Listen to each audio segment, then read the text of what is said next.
Hello बच्चों, कैसे हैं? एक नंबर। चलिए, हम भी बहुत अच्छे हैं और आ गए हैं आपके लिए आपके डिमांड पे। देखिए, फिजिक्स हम पढ़ाने वाले नहीं थे, बट बच्चों ने डिमांड किया। बच्चों ने बोला कि सर आप ही पढ़ाओ, आप ही पढ़ाओ। तो कुछ बच्चों को क्या है कि मेरे साथ ट्यूनिंग सेट हो जाता है बच्चों का। देखिए, कोई टीचर अच्छा और खराब पढ़ाने की बात नहीं होती है। सब टीचर अपने लेवल से अच्छा पढ़ाते हैं और किसी को आप खराब नहीं बोल सकते। ठीक है। अब होता क्या है, जिस टीचर से आपका कोऑर्डिनेशन फिट हो जाता है, बच्चों और टीचर में कोऑर्डिनेशन होता है, जिससे कोऑर्डिनेशन फिट हो जाता है उस टीचर को ही बच्चे सुनना चाहते हैं, पसंद करना चाहते हैं, या उनकी चीजें जल्दी उनको समझ में आती है। राइट। तो फिजिक्स अरुण सर भी पढ़ा रहे हैं, तो जो भी JEE की तैयारी करते हैं या हाई लेवल पढ़ना चाहते हैं, तो आप सभी से रिक्वेस्ट है कि आप उनके फिजिक्स के लेक्चर को फॉलो करें, क्योंकि वो थोड़ा हाई लेवल पढ़ाएंगे। हम अप टू बोर्ड लेवल पढ़ाएंगे, या जिसका बेसिक कमजोर है फिजिक्स का, एकदम जीरो लेवल से पढ़ना है, तो वो मेरे लेक्चर्स फॉलो कर सकता है। ठीक है। तो बच्चे भाई, बच्चे से बड़ा कोई नहीं है। बच्चों का डिमांड होता है सब कुछ, तो उनके अनुसार हमको मजबूरीवश फिजिक्स पढ़ाने आना पड़ा। ठीक है। तो फिजिक्स और केमिस्ट्री दोनों मिक्सअप करके आपको लेक्चर्स दिए जाएंगे, सबको पता होगा। फिजिक्स का भी लेक्चर आएगा, केमिस्ट्री का भी उधर आएगा, केमिकल काइनेटिक्स चालू हो जाएगा और इधर इलेक्ट्रोस्टैटिक्स भी चलेगा। ठीक है। तो चलो पढ़ाई करते हैं। पढ़ाई करने से पहले मैं हूं विकास सर और ये है हम सबका चैनल विद्यास्थली वाले सर। चलिए, तो सबको very good morning to all of you. क्योंकि अभी सुबह के बज रहे हैं 5, तो हम लोग चालू करते हैं इलेक्ट्रोस्टैटिस्टिक्स। तो इलेक्ट्रोस्टैटिस्टिक्स, जैसा कि आप लोग जानते होंगे, इस चैप्टर का नाम क्या है? इलेक्ट्रोस्टैटिक्स। इलेक्ट्रो मतलब हो गया चार्ज और स्टैटिक मतलब हो गया रेस्ट। एंड इलेक्ट्रोस्टैटिक क्या है? तो the branch of physics which deals about the study of charges at rest. ध्यान सुनेंगे। The branch of physics which deals about a study of charges at rest। ठीक है। रेस्ट में चार्ज होना चाहिए। ठीक है। चार्ज चलना नहीं चाहिए। अब सवाल है, चार्ज रेस्ट में कब रहेगा? तो जवाब बहुत सिंपल सा है कि जब हम किसी इंसुलेटर को चार्ज देंगे। इंसुलेटर मतलब ये पेन, ये बैड कंडक्टर है प्लास्टिक का। अब यहां चार्ज दो तो यहीं रहेगा, चल के इधर जाएगा नहीं। मान लो ये कॉपर का तार है, कॉपर का तो यहां चार्ज दोगे, कॉपर क्या करेगा? गुड कंडक्टर है, चार्ज को फ्लो करा देगा। तो उसमें स्टैटिक पढ़ना पॉसिबल नहीं है। तो याद रखेंगे, इसका एक और नाम है इलेक्ट्रोस्टैटिक का। It is also called static electricity. It is also called static electricity।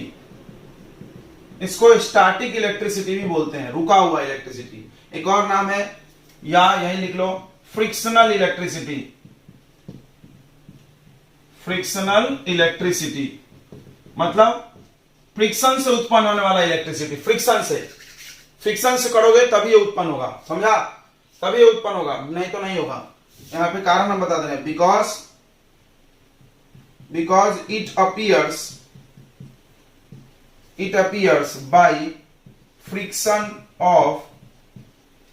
friction between two insulators। दो इंसुलेटर ले लो। एग्जांपल आप जानते हो, कॉम को घिसो बाल में, तो बाल भी इंसुलेटर है, कॉम भी, दोनों चार्ज हो जाता है, एक प्लस चार्ज और एक माइनस चार्ज। ओके। तो आपको पता होगा, एग्जांपल हम आपको बता दे रहे हैं यहां पे। जैसे ग्लास रॉड को हमने रब किया विथ सिल्क, तो ग्लास रॉड हो जाएगा पॉजिटिव चार्ज और सिल्क हो जाएगा निगेटिव चार्ज। समझा? इसका मतलब ग्लास रॉड ने इलेक्ट्रॉन लॉस कर दिया, और सिल्क का जो कपड़ा है उसने इलेक्ट्रॉन गेन कर लिया। समझ में आ गया होगा?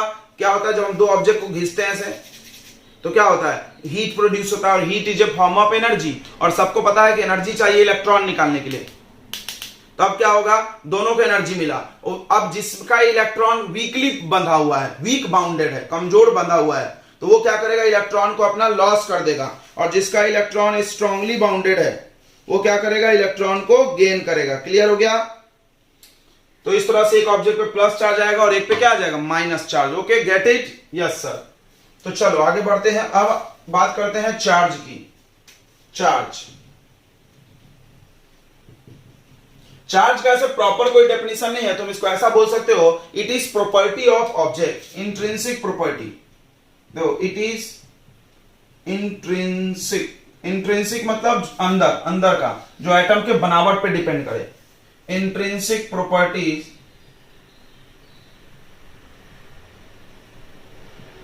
प्रॉपर्टी ऑफ सब्सटेंस, एवरी भी लिख सकते हो, हर सब्सटेंस। तुमको पता है इस दुनिया में हर चीज एटम से बना, और चार्ज की उत्पत्ति एटम से हुई है, क्योंकि एटम में इलेक्ट्रॉन होता है, प्रोटॉन होता है, पॉजिटिव चार्ज होता है, निगेटिव चार्ज होता है, right. It is intrinsic property of substance which appears, जो उत्पन्न होता है, कैसे बताओ, बाय लॉस और गेन ऑफ इलेक्ट्रॉन्स, जो या तो इलेक्ट्रॉन लॉस से या तो इलेक्ट्रॉन गेन से उत्पन्न होगा। चार्ज दो टाइप का होता है, पहले सिंबल लिख लो, sorry, symbol of charge, charge का सिंबल क्या है बताओ, Q।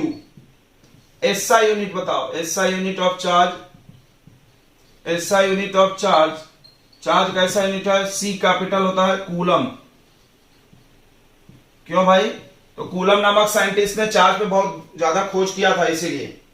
और CGS यूनिट ऑफ चार्ज, नीचे दिख रहा है क्या, CGS unit of charge, yes दिख रहा है, यहां पे लिख दें, यहां लिख देते हैं, CGS unit of charge, CGS unit of charge is statcoulomb, stat. तो अक्सर क्या करना आ जाता है, इलेक्ट्रोस्टैटिक में बहुत सारे CGS यूनिट के लिए स्टट लगा लेना है, स्टट वर्ड याद करो, स्टट। जैसे फोर्स का CGS यूनिट क्या था, डाइन, एनर्जी का क्या था, अर्ग, दो तीन तो तुम पढ़े हो, मीटर का सेंटीमीटर, ग्राम केजी का ग्राम, ओके। अब आ जाते हैं हम लोग, चार्ज पढ़ लिया तुमने, दो टाइप पढ़ लिया, टाइप पढ़े क्या, टाइप पढ़े क्या, पढ़े नहीं पढ़े, two types of charge, two types of charge, ये सब बकवास है, इसे जल्दी जल्दी पढ़ लो।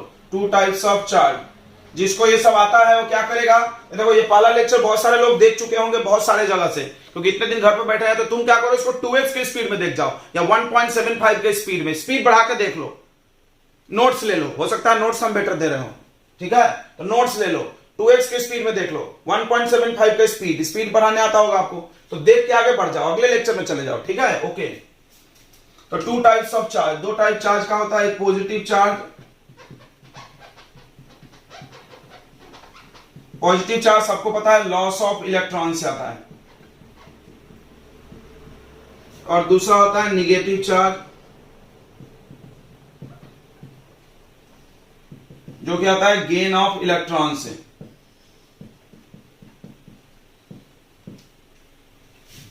अब यहां एक क्वेश्चन आता है कि कोई ऑब्जेक्ट है, उससे चार्ज निकल रहा है, निकल रहा है, निकल रहा है, तो क्या उसका मास घटेगा, बताओ, सोचो, मास घटेगा कि नहीं घटेगा।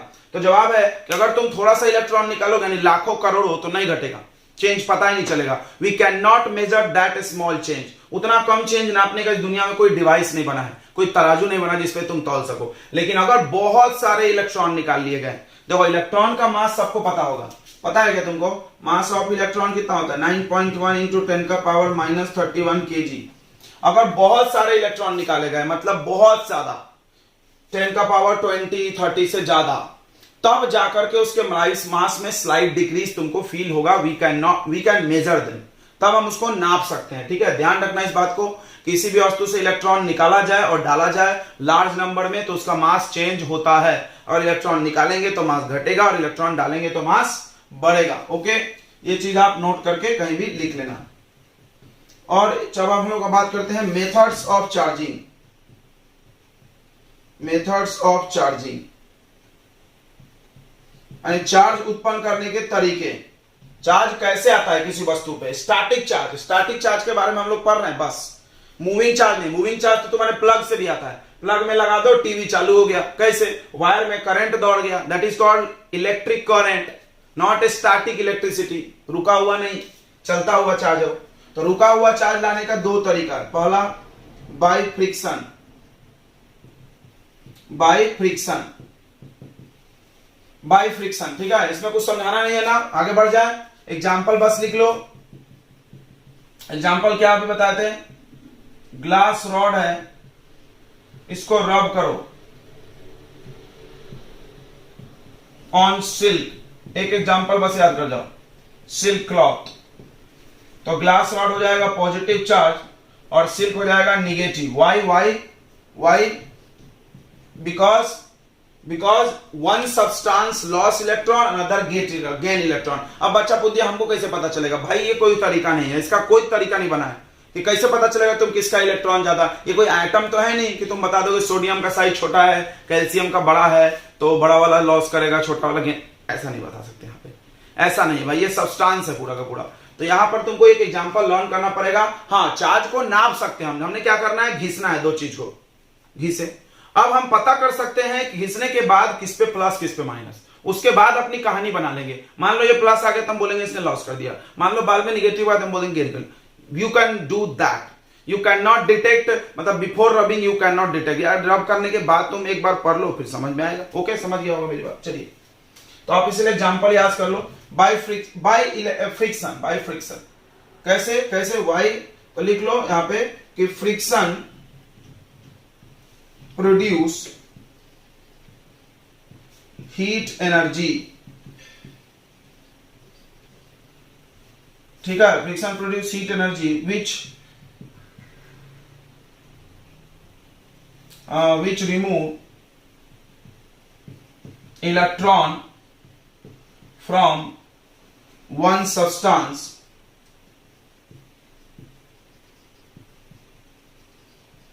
and transfer to the other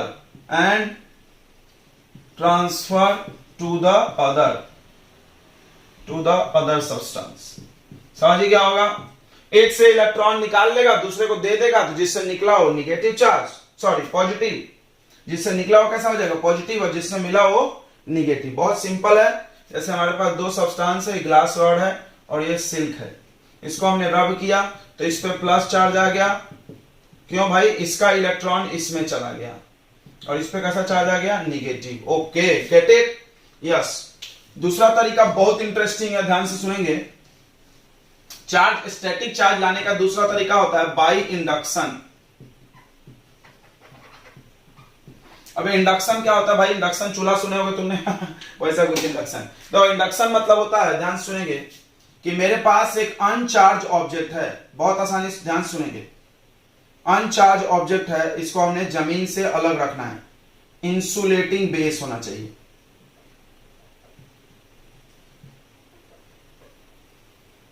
ये कोई लोहे का रॉड है, रिंग है, ठीक है, ये रिंग है, मान लो रिंगा।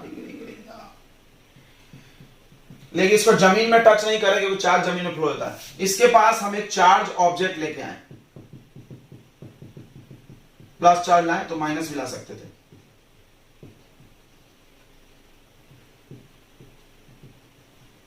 और ये है अनचार्ज्ड,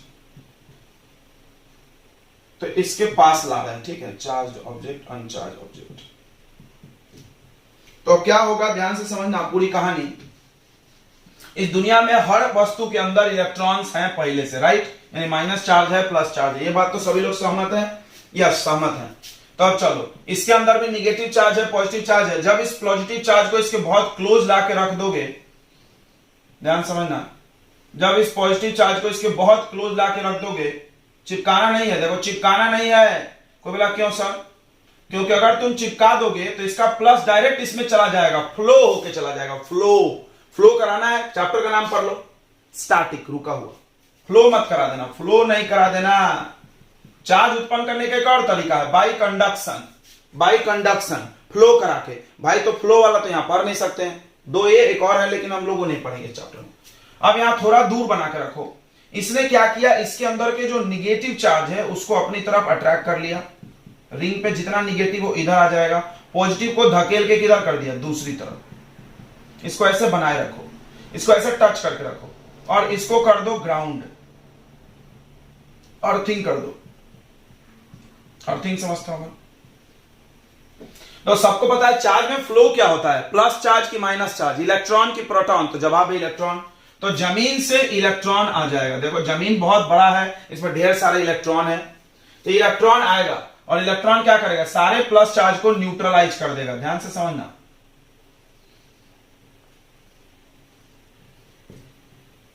सारे प्लस को न्यूट्रलाइज कर देगा, माइनस को तो नहीं कर सकता ना, नहीं, उतना ही इलेक्ट्रॉन आएगा जितना प्लस है, क्योंकि प्लस माइनस को खींच लेगा, ऐसा कुछ समझ लो यार। उसके बाद अब तुम इसको हटा दो, अब यहां का प्लस चला गया तो बचा कौन सा चार्ज, माइनस, और वो फैल जाएगा पूरे रिंग पे, क्यों, क्योंकि लोहे का रॉड है। तो देखो ये निगेटिवली चार्ज हो गया। ओ माय गॉड, क्या अच्छा तरीका है, निगेटिवली चार्ज हो गया, समझ में आ गया होगा, बिल्कुल बिल्कुल बिल्कुल बिल्कुल समझ में आ गया। तो करना क्या है तुमको, एक अनचार्ज वस्तु के पास एक चार्ज ऑब्जेक्ट लाना है, नॉट इन कॉन्टैक्ट, पास में लाना है, पास में लाना है बस। और उसके बाद क्या करना है, उसको अर्थिंग करना है। अर्थिंग करेंगे तो इलेक्ट्रॉन आएगा, इसको गायब कर देगा। अब सोचो यहां पे हमको अगर प्लस बनाना है तो हम यहां कौन सा चार्ज लाते हैं, माइनस, ऐसा कुछ, गलत जवाब। अगर कोई ऐसा सोच रहा है कि हम यहां माइनस लाते हैं तो तुम दिमाग नहीं लगा रहे हो, यहां इलेक्ट्रॉन फ्लो हो रहा है जमीन से, फिर तुम अर्थिंग कैसे करते, यहां प्लस आता और यहां माइनस आता और तुम इसको जमीन पे अगर जोड़ते तो जमीन से तो भाई इलेक्ट्रॉन ही आएगा, प्रोटॉन तो आता नहीं, कभी भी प्रोटॉन फ्लो होता नहीं है, ये इलेक्ट्रॉन आके इसको गायब कर देगा। फिर कौन सा चार्ज बना, कौन सा चार्ज बना, निगेटिव। अब एक बच्चा पूछ लिया कि सर पॉजिटिव चार्ज नहीं आएगा क्या इंडक्शन से, आएगा ना, थोड़ा सा दिमाग लगाना है। देखो पॉजिटिव चार्ज बनाना है तो आपको क्या करना है, 2 रिंग ले लो, ring ring ring ring ring ring ring ring ring, ऐसा चिपका के जमीन से टच करा के रख दो। ओके, अब यहां पर एक प्लस चार्ज लाओ, थोड़ा चार्ज ज्यादा रखना, बहुत तो ज्यादा रिंग है, 2 अब इसमें लाओ, ऐसा ध्यान समझना, ये 2 रिंग है मेरे पास अनचार्ज और ये चार्ज हो गया। डायग्राम बना रहे ना, डायग्राम बनाते जाओ, तो मिटा देंगे नहीं तो अब लाओ, उसके बाद क्या करेंगे, ये लाएंगे तो देखो इन दोनों रिंग कांटेक्ट में है, लोहे का रिंग है, कंडक्टर है, कंडक्टर है, कंडक्टर है, फ्लो होगा। ये बेस इंसुलेटर है ताकि जमीन में नहीं जाए चार्ज, तो जमीन में रहेगा पूरा चार्ज खत्म हो जाएगा, नाश हो जाएगा। सुनो, समझ रहा है ना, अगर ये जमीन में रहता तो क्या होता है, ये इलेक्ट्रॉन वापस किधर, जमीन में, तो इसलिए ऐसा नहीं होना चाहिए भाई। तो ये क्या है कि हम ऐसा बना के रखे हैं, दोनों को टच कर दिए। अब जब यहां प्लस चार्ज लाओगे तो इसका भी और इसका भी, दोनों का माइनस वो एक तरफ खींच लेगा, क्योंकि फ्लो होना अलाउ है। सारा माइनस इधर इधर इधर, सारा प्लस को उधर धकेल देगा, duck duck duck duck duck duck. अब अर्थ करना है, नहीं करना है, अब क्या करो, इसको रखे रहो और ये दोनों गोले को सेपरेट कर दो। Wow, nice idea sir, nice idea. अब इस पे आ जाएगा माइनस चार्ज, इसमें अर्थ भी नहीं करना पड़ा, और इसमें कौन सा चार्ज आ गया बताइए बच्चों, प्लस चार्ज आ गया, प्लस माइनस, यस। ये है कुछ इंडक्शन के तरीके, अपना दिमाग खर्च करोगे तो आ जाएगा। व्हाट इज इंडक्शन बताओ, तो क्या है इंडक्शन का डेफिनेशन सुन लो, when a charge object is brought, या ब्रिंग, ब्रॉट चलता ना, लाया, when a charge object is brought near to the uncharge earth object, uncharge होना चाहिए, अर्थ होना चाहिए, नहीं तो फिर दो लाओ, uncharged earth object, then we can appear opposite charge on the uncharged object, मतलब दो जो uncharged है इस पे opposite charge हम लोग ला सकते हैं। This process of charging, इस चार्ज करने के प्रोसेस का नाम क्या है, इंडक्शन। तो इंडक्शन में अगर प्लस लाओगे तो माइनस आएगा, माइनस लाएंगे प्लस आएगा, तो बोलना मत, नहीं तो गलत हो जाएगा, ठीक है। ओके चलो, ये ऐसा कर सकते हैं, तुम्हारे पास इंडक्शन समझ में आ गया होगा। एक तरीका फ्रिक्शन, जिग जिग जिग जिग घिस दो, एक पे प्लस आ गया, एक पे माइनस आ गया। दूसरा तरीका इंडक्शन, एक बिना चार्ज वाले के पास एक चार्ज वाला लाओ, आ गया चार्ज। तीसरा तरीका है कंडक्शन, कंडक्शन प्लग लगाओ चार्ज पाओ, लेकिन वो तो यहां हम लोग पढ़ नहीं सकते, 3 तरीके होते, दिमाग में रखना तुम। क्लियर है बच्चों, तो इंडक्शन का हम लोग डेफिनेशन लिख लेते हैं, डायग्राम बना लें। तो डेफिनेशन आपको हम समझा दिए थे, देख लो, when a charged conductor is brought near to the uncharge earth conductor, यानी जब एक चार्ज वाला कंडक्टर किसी अर्थ अनचार्ज कंडक्टर के पास में लाओगे, then opposite charge appear on uncharge conductor, तो विपरीत चार्ज उस पे आ जाता है, विदाउट एनी एक्चुअल कांटेक्ट, बिना टच किए हुए।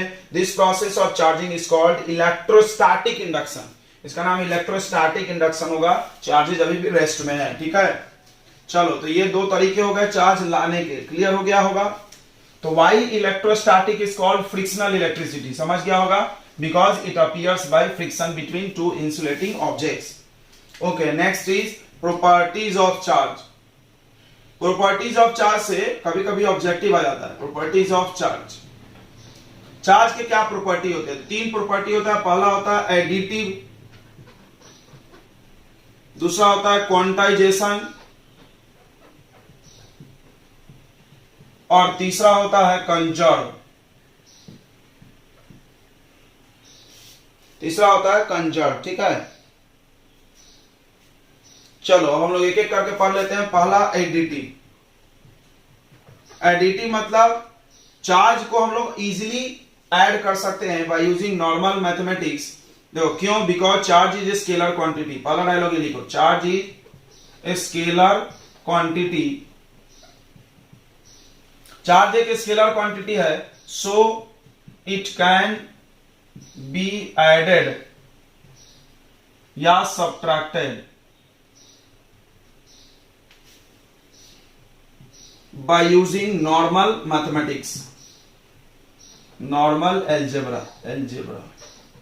मतलब वेक्टर वाला कुछ नहीं लगेगा, जैसे +1 कूलम और +q, 1q + 1q कितना हो जाएगा? 2q। इसमें कुछ डायरेक्शन का रोल गिल नहीं है। 2q - 2q कितना हो जाएगा? डायरेक्ट 0। तो इसमें कोई डायरेक्शन का रोल नहीं है, ठीक है। चार्ज इजीली ऐड हो जाता है। दूसरा क्वांटाइजेशन। क्वांटाइजेशन का मतलब होता है कि किसी भी वस्तु पे जो चार्ज आता है, ध्यान सुनो, वो इलेक्ट्रॉन लॉस से आता है, राइट।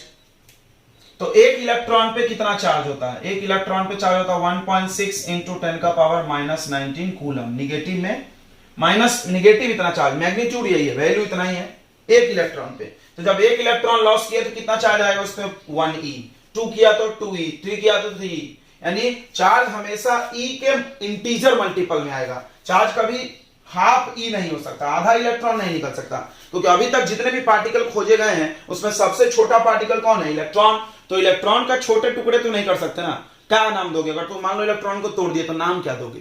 जैसे मॉलिक्यूल को तोड़े तो एटम दोगे, एटम को तोड़े तो तुम बोलोगे इलेक्ट्रॉन प्रोटॉन न्यूट्रॉन, उसको तोड़ेंगे तो पता नहीं, यानी तोड़ ही नहीं सकते इसका मतलब अभी तक के साइंस के हिसाब से। यानी इलेक्ट्रॉन से छोटा कुछ हो नहीं सकता है, यानी पूरा का इलेक्ट्रॉन सहेगा जाएगा, एक जाएगा, दो जाएगा, एक आएगा, दो आएगा। बस यही बोलना चाहते थे क्वांटाइजेशन में। बोलो क्या? कि ध्यान सुनो, इसका फॉर्मूला उन्होंने दिया था Q = ±Ne। तो प्लस माइनस क्यों हो सकता है? वो लॉस करे तो प्लस में और गेन करे तो माइनस में। तो बोलते हैं कि द चार्ज, ध्यान सुनेंगे, the charge on any object is always, ये मिटा दें, इज ऑलवेज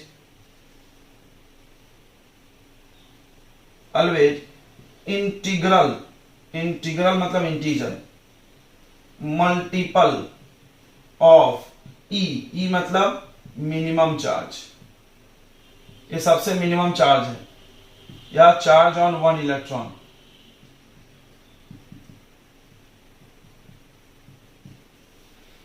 ठीक है। यहां पर देखो Q का मतलब होता है चार्ज, सबका मतलब समझ लो। चार्ज कहाँ में होगा? कूलम में।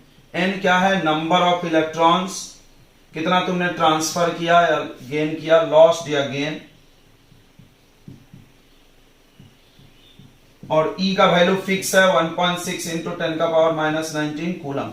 यहां पे ये सिखाना चाह रही है कि देखो 1e 2e ± 3e ± ... ये सब पॉसिबल है चार्ज, क्योंकि ये इंटीजर है। देखो E के सामने इंटीजर है। देखो आप ध्यान से समझना, अगर हम E का वैल्यू रख के मल्टीप्लाई कर दे तब ये इंटीजर नहीं रहेगा। हाँ, कुछ बच्चों से हमने ऐसा पूछ लिया कि बताओ चार्ज 3.2 × 10⁻⁻19 कूलम होगा कि नहीं, तो बच्चे बोलते नहीं होगा। क्या है? तो डेसिमल में नहीं होता, इंटीजर होता है वैसा। अरे मूर्खो, कूलम में है वो चार्ज, कूलम में है। हमने बोला था कि E के सामने इंटीजर आना चाहिए। पढ़ो, हमने तो बोला ऑलवेज इंटीजर आना चाहिए, E के सामने इंटीजर आना चाहिए। E का वैल्यू रख दोगे, देखो E का वैल्यू यहां रख दो 2E में, तो इतना ही आएगा ना। पॉसिबल है ना? ये पॉसिबल है ना? समझ गया होगा। यानी 1/2E 3/2E प्लस माइनस जो भी हो, प्लस माइनस 1.5E, ये नॉट पॉसिबल होगा। समझ गया क्वांटाइजेशन का मतलब? बिल्कुल नहीं समझा तो हम तुमको अभी एक क्वेश्चन कराएंगे, समझ जाएगा। तो चलो दो बातें समझा दिया। चार्ज को ऐड कर सकते क्योंकि स्केलर है, चार्ज क्वांटाइज है, मतलब हमेशा इंटीजर के फॉर्म में आएगा जाएगा। कारण कोई पूछ दे तो बिकॉज इलेक्ट्रॉन से छोटा कुछ नहीं होता है, इलेक्ट्रॉन को हम इंटीजर में ही ट्रांसफर कर सकते हैं। तीसरा, कंजर्वेशन ऑफ चार्ज। तो सबसे पहली बात कि चार्ज इज ऑलवेज कंजर्व, याद रखना, charge is always conserved.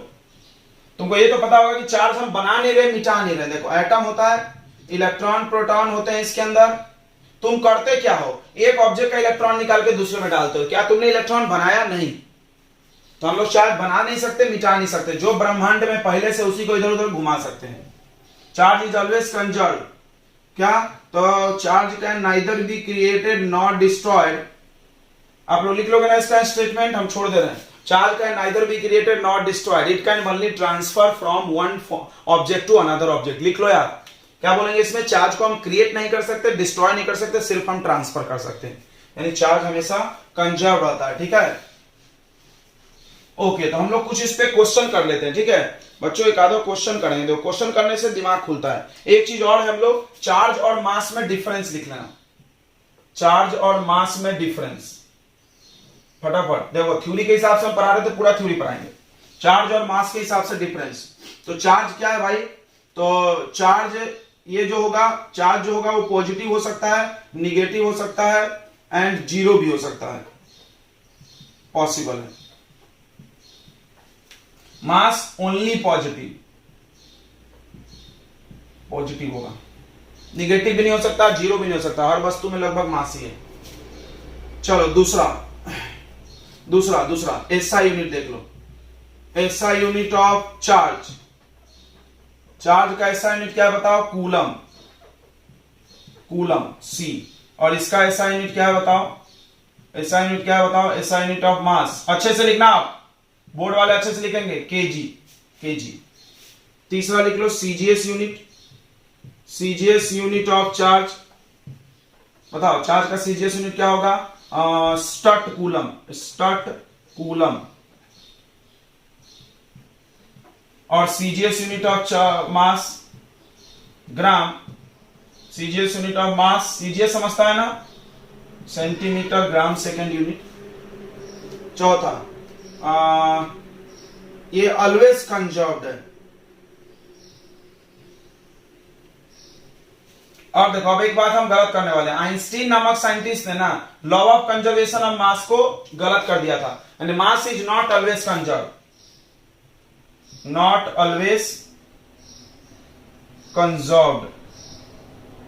That is, इसका यह मतलब है कि mass can be converted into energy. ओ, ये चीज हम लोग फिजिक्स में आगे कहीं ना कहीं पढ़ेंगे। यानी किसी भी वस्तु में से जब हम किसी ऑब्जेक्ट से मास बनाते हैं, तुमने 10th में पढ़ा होगा आइंस्टीन मास एनर्जी रिलेशनशिप। उन्होंने क्या बताया था? ये बताया था कि देखो ये कि जब किसी ऑब्जेक्ट को, जैसे मान लो न्यूक्लियर फ्यूजन हो रहा है, यूरेनियम से एनर्जी बनता है, तो बोलते हैं यूरेनियम का थोड़ा सा मास कम हो जाता है।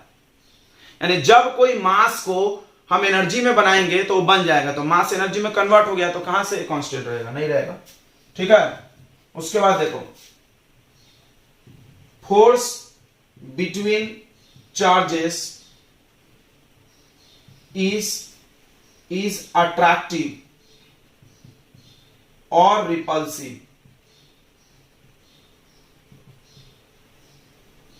मतलब दो चार्ज के बीच फोर्स, जैसे आपको पता होगा प्लस प्लस चार्ज होगा तो क्या करेगा? रिपल्सन, और प्लस माइनस होगा तो अट्रैक्शन। तो चार्ज अट्रैक्टिव भी हो सकता है, रिपल्सिव भी हो सकता है, लेकिन मास क्या होगा? Always attractive. ग्रेविटेशनल फोर्स बोलते हैं, this is called Coulombic force.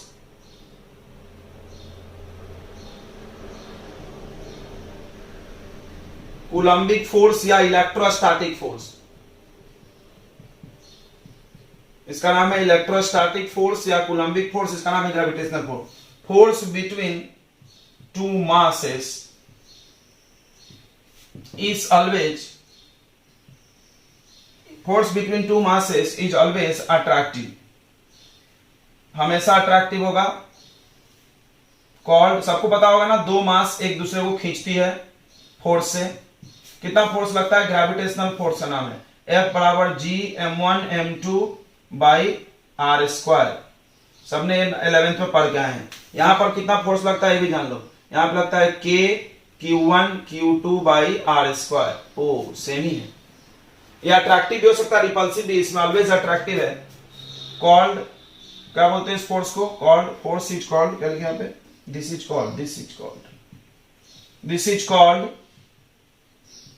Called what बताओ? Gravitational. This is called gravitational force. Okay बच्चों, इतना क्लियर हो गया।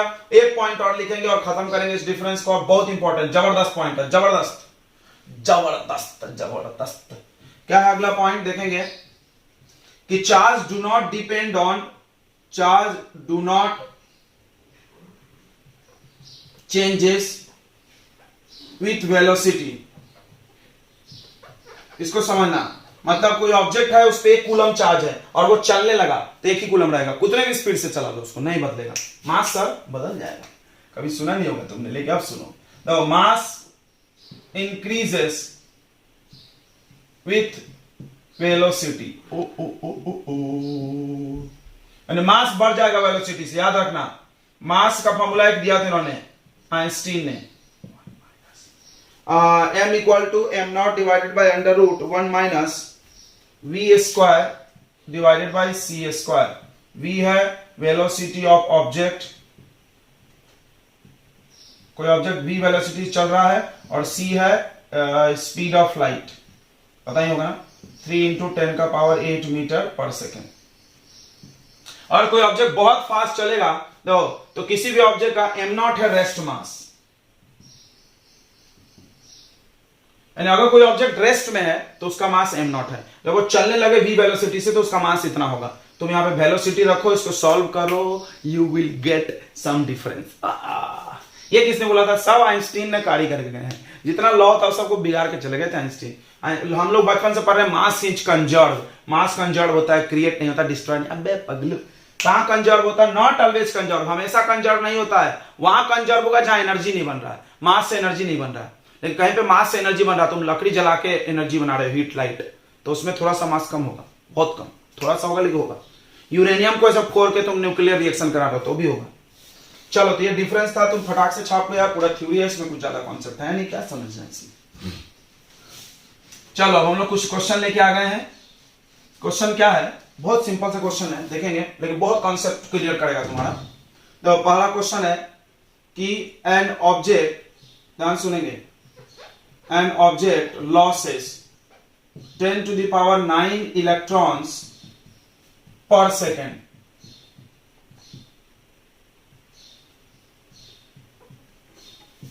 How much time it will take to get 1 coulomb charge? बहुत सीधा सा सवाल है कि कोई ऑब्जेक्ट है 10 to the power 9। 10 to the power 9 कितना हो गया यार? 100 बिलियन हो गया। बाप रे, बहुत सारा, पता नहीं काउंट करना, कुछ ज्यादा ही होगा, बहुत ज्यादा हुआ। यानी 10 to the power 9 electron 1 second में, 1 सेकंड में 10 to the power 9 electron loss कर रहा। तो लॉस का मतलब कौन सा चार्ज आएगा? निगेटिव। तो बताओ उस पर निगेटिव 1 कूलम, 1 कूलम चार्ज आने में कितना समय लगेगा? तो हम लोग पहले पता करते हैं कि 10 to the power 9 इलेक्ट्रॉन में चार्ज कितना होगा। देखो, charge on 10 to the power 9 electron, तो Q equal to n e formula इसी दिन रात के लिए बना है।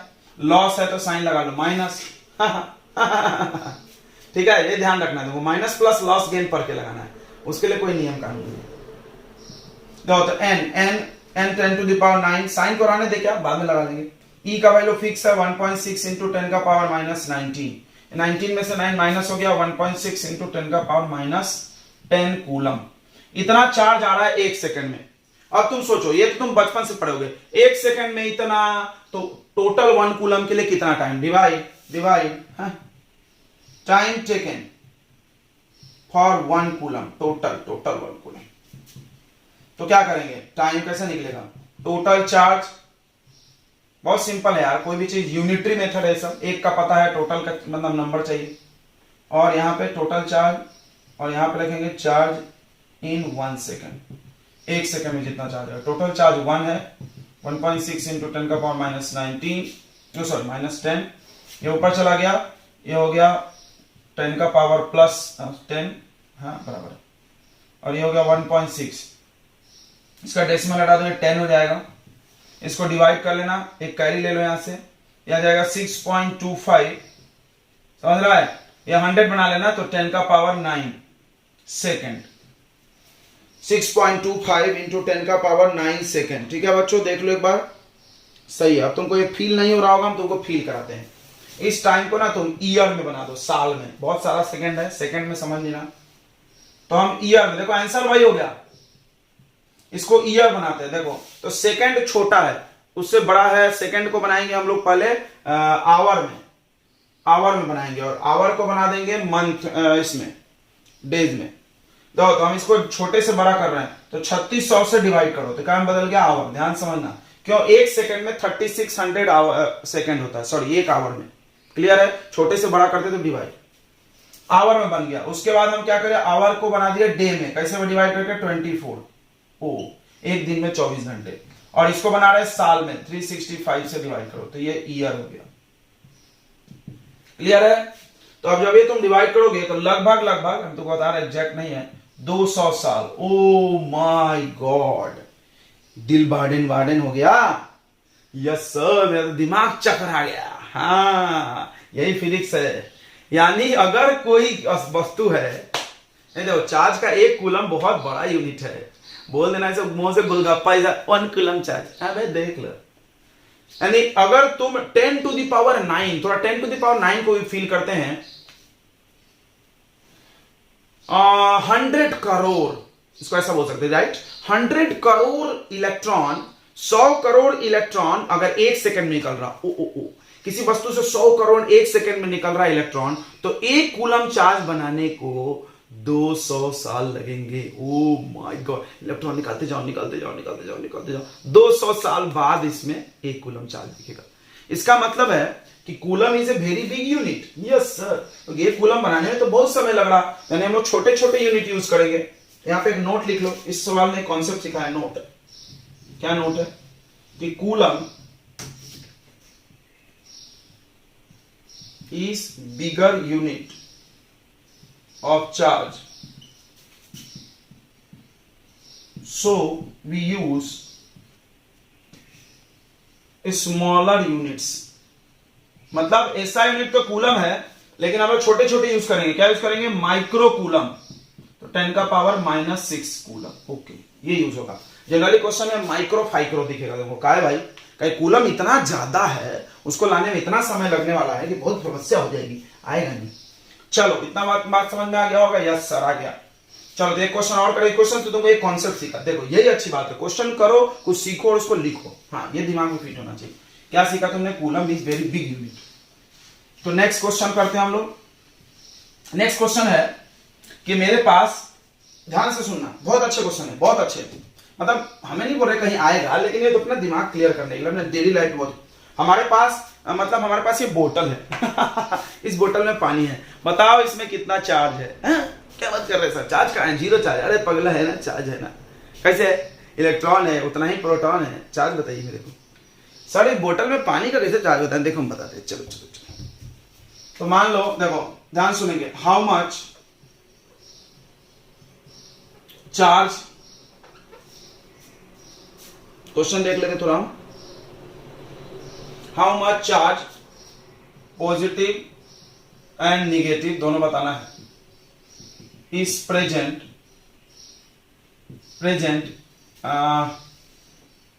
ऑन 250 ग्राम ऑफ पानी।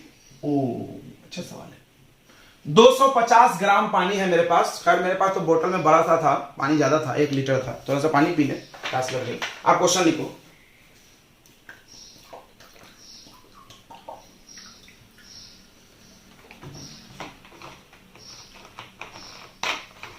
हाँ तो देखेंगे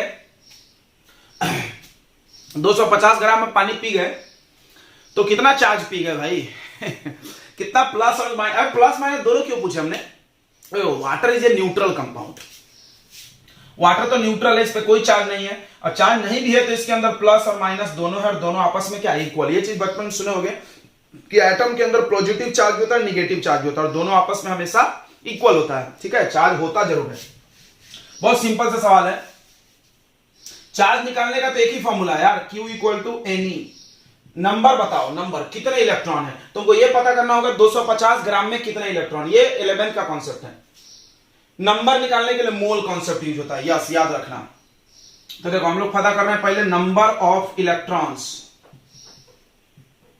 इन 250 ग्राम वाटर। 250 ग्राम पानी में कितने इलेक्ट्रॉन आएंगे। ठीक है, तो मेरे को बताओ एक वाटर में कितने इलेक्ट्रॉन होते हैं। ए 1 मॉलिक्यूल ऑफ वाटर में, एक वाटर में देखो एटॉमिक नंबर जोड़ लो। हाइड्रोजन में 1 इलेक्ट्रॉन होता है, तो यहां पर 2 इलेक्ट्रॉन हो गए हाइड्रोजन का, और ऑक्सीजन का एटॉमिक नंबर 8 है तो 8 इलेक्ट्रॉन, यानी 10 इलेक्ट्रॉन होते हैं एक मॉलिक्यूल में। एक बार वाटर होगा, एक मॉलिक्यूल वाटर का होगा, एक बूंद नहीं, एक मॉलिक्यूल होगा वाटर का, तो उसमें 10 इलेक्ट्रॉन होगा। अब हम क्या करेंगे, मोल से पता करेंगे कितने मॉलिक्यूल हैं। तो नंबर ऑफ H2O मॉलिक्यूल, नहीं पहले मोल निकाल लेते, नहीं मोल ऑफ वाटर, पानी का कितना मोल है, तो मोल ऑफ वाटर कैसे निकलेगा भाई। मोल का एक ही फॉर्मूला है, पढ़ते पढ़ते बुढ़े हो गए। Weight by molecular weight, 250 gram weight है, मॉलिक्यूलर वेट कितना 18 ग्राम। 18 होता है ना, वाटर का मॉलिक्यूलर वेट समझता होगा ना। देखो अब कंफ्यूज मत हो जाना, हमने यहां पर इलेक्ट्रॉन जोड़ा है, इलेक्ट्रॉन जोड़े बच्चों। क्यों, एक वाटर में कितना इलेक्ट्रॉन, तो 100 वाटर है मेरे पास, 100 वाटर के मॉलिक्यूल है, तो कितना, तो मल्टीप्लाई कर देंगे। हमने यहां पे लिखा मॉलिक्यूलर वेट, पता होगा हाइड्रोजन का 2 और इसका 16 होता है, ये छोड़ दो इतना। अब हम तुमसे पूछे नंबर ऑफ वाटर मॉलिक्यूल, पानी कितना बताओ, पानी इलेक्ट्रॉन नहीं, पानी के कितने मॉलिक्यूल है, वाटर के कितने मॉलिक्यूल है। ठीक है, तो वाटर का मॉलिक्यूल अगर निकालना है तो क्या करेंगे, सबको पता है, मोल को मल्टीप्लाई कर दो एवोगाड्रो में 6.022 10 का पावर 23, यस पढ़ेंगे बहुत बचपन से, यानी ये 250/18 मल्टीप्लाई 6.022 10 का पावर 23। सवाल के कॉन्सेप्ट पे जाना, यानी तुमको कैसे पता चलेगा, कोई बोलते आधा किलो शक्कर 1 किलो नमक, बताओ इलेक्ट्रॉन प्रोटॉन। अरे यार क्या संभव नहीं है, बिल्कुल संभव है, ये चीज हम बता रहे हैं। ये पानी में पानी आ गया तो बताओ नंबर, अब यहां पे लिखो क्या कि एक मॉलिक्यूल ऑफ वाटर में, पानी का एक मॉलिक्यूल है तो उसमें 10 इलेक्ट्रॉन है, इतने मॉलिक्यूल में कितना होगा, इतना मॉलिक्यूल ऑफ वाटर आ गया।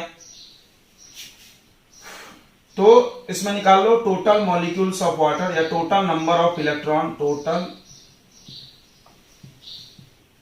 इलेक्ट्रॉन्स की टोटल संख्या 250, 10 से मल्टीप्लाई मारो यार, 10 इंटू 250/18 इंटू 6.022 10 का पावर 23। ओके ठीक है, बिल्कुल ठीक है।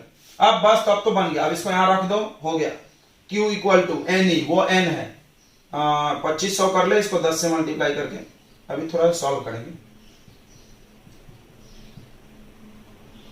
E का वैल्यू डालो 1.6 इंटू 10 का पावर -19। अब इस पावर में से इसको सब्ट्रैक्ट कर लो, मल्टीप्लाई डिवाइड करना तुम लोग, करके बताओ कितना आ रहा है, करो। तो इसमें आ रहा है 1.33 इंटू 10 का power 7 coulomb. Okay, this is your answer. इतना चार्ज है, तो पॉजिटिव चार्ज भी इतना ही है और निगेटिव चार्ज भी इतना ही है, तो प्लस माइनस लगा लो, बराबर बराबर होगा ना, तभी तो वाटर इज न्यूट्रल। तो ये क्वेश्चन से तुमने क्या सीखा कि किसी भी मास से तुम चार्ज निकाल सकते हो। अरे वाह, मास से, इसमें केमिस्ट्री भी थोड़ा सा आ गया, मास से चार्ज निकाल सकते हैं, सीख लिया। अगला क्वेश्चन करते हैं, चलो अगला क्वेश्चन। अगला सवाल है, देखो, can this coulomb charge is possible. कोई बच्चा बोल दिया नो, गलत, अब ये कर दिया तुमने। तुमको कैसे पता है, पॉइंट में है, कूलम है, तो तुमको नहीं पता। तुम क्या करो, ये फॉर्मूला लगाओ, देखो ये Q का वैल्यू दिया हुआ है, कैसे बनाते एक बार करना जरूरी है। तुम n फाइंड करो, n हमेशा इंटीजर होना चाहिए, ऑलवेज इंटीजर होना चाहिए। अभी तुमने ये रूल पढ़ा, यही चीज है क्वांटाइजेशन, यही फीलिंग है, फीलिंग आ गया, हो गया, कहानी खत्म। यानी चार्ज भाई में ऐसा होना चाहिए कि n हमेशा इंटीजर आना चाहिए, इंटीजर। ओके, तो ये वैल्यू 2.2 इंटू 10 का पावर -19 ये, और n पता नहीं, e पता है 1.6 इंटू 10 का पावर -19, डिवाइड मारो, 2.2 अपॉन 1.6 ये कट गया। तुमको लग रहा है कि ये तो ये लाइट चली गई थी थोड़ा सा, सॉरी। 1.3 आ रहा है n। बताओ ये पॉसिबल है कि नहीं है? तो नॉट पॉसिबल। क्यों नहीं पॉसिबल है? क्योंकि n हमेशा इंटीजर होना चाहिए। सो ये चार्ज पॉसिबल है नहीं है। चलो तुमको क्वांटाइजेशन का हमने सवाल करा दिया कि भाई चार्ज हमेशा इंटीजर में आना जाना चाहिए e के मल्टीपल में। और उसके बाद हमने तुमको करा दिया सारे मतलब टॉपिक जो भी पढ़ा उसके क्वेश्चन करा दिए। इसके बाद हम लोग पढ़ रहे हैं कूलम्स लॉ।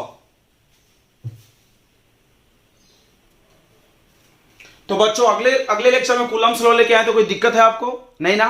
क्यों क्यों क्यों सर? क्यों सर? क्योंकि ये लेक्चर हो गया है ज्यादा लंबे लेक्चर। अपलोडिंग में दिक्कत, बच्चे देखते तो है नहीं इतने लंबे लंबे, लेकिन आप बड़े हो गए लेकिन बड़े लेक्चर नहीं देखते हो। ये बहुत गलत है यार। दिमाग से बड़े हुए हो ना, तो दिमाग से, शरीर से बड़े हुए हो, दिमाग से भी हो जाओ और बड़े बड़े लेक्चर देखना चालू करो। ठीक है, 45-50 मिनट तो आम बात है। ठीक है, तो हम उम्मीद करते हैं अगले लेक्चर से आप देखेंगे पूरा और बड़े बड़े भी लेक्चर बनाएंगे। तो चलिए फिर अगले लेक्चर में लेके आते हैं Coulomb's law, complete theoretical with some numerical. कुछ अच्छे न्यूमेरिकल, छोटे छोटे ट्रिकी। ओके, ज्यादा भारी हम कराएंगे नहीं। भारी के लिए आपको देखना चाहिए मेरा पार्ट अनदर है, दूसरे टीचर भी पढ़ा रहे सेम पैरेलल प्लेटफॉर्म पे, तो आप वहां जा सकते हैं। ओके बच्चों, तो आप पढ़ाई करते रहिए। You guys are very good student, so well done, all the best. मिलते हैं अगले लेक्चर में, तब तक के लिए बाय।